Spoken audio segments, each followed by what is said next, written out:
You're looking at a tray of rockwool that's been soaking, so it's wet, um, and ready for us to plant and get ready for our transplants.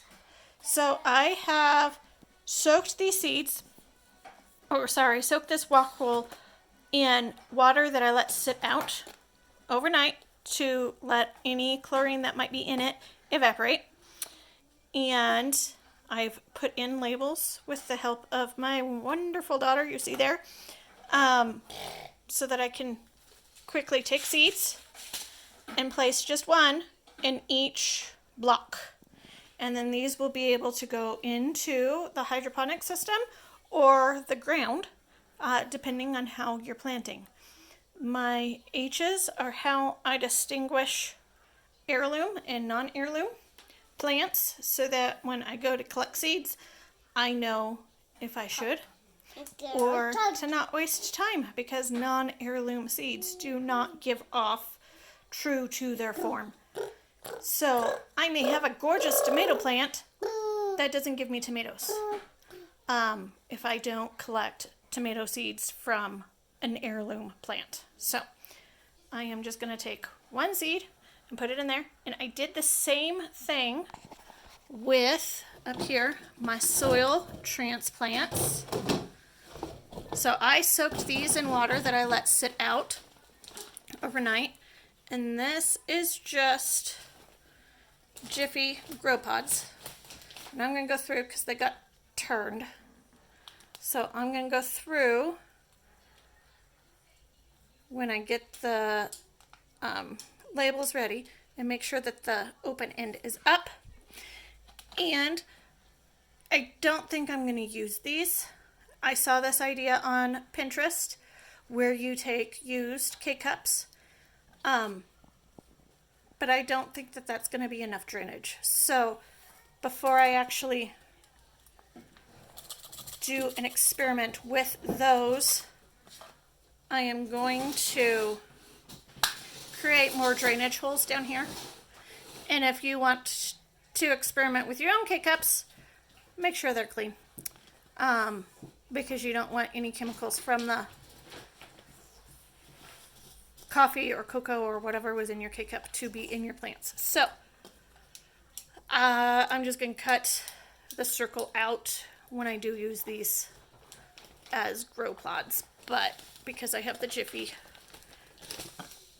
Grow Pods, I probably do not need these. It was just an idea that I decided against after thinking about it some more. So I'm not going to throw these away. I'm going to save them. I'm just not going to utilize them right now. And here's my daughter stealing my drink, because that's what she does.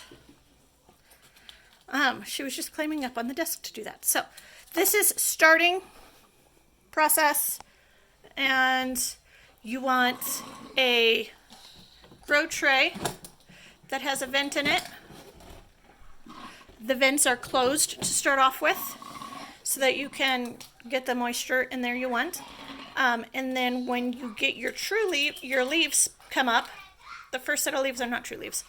When you get your leaves to pop up, then you will vent it so it doesn't get too much moisture in there. And I'm pulverizing that with my hands. So then you'll vent it, and then you can let them continue to grow until you get true leaves, which is the second set of leaves. And then they're ready to either harden off for your outdoor grow beds or be transplanted in an indoor grow bed, whether it's just an indoor raised bed or hydroponic system.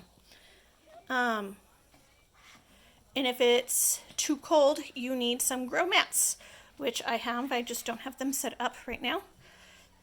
That just helps the plants know that it is time to get growing. So here is a broccoli, and I know it's heirloom because it says it's heirloom. And I will just plant one seed because if it doesn't propagate, I'll just replant it.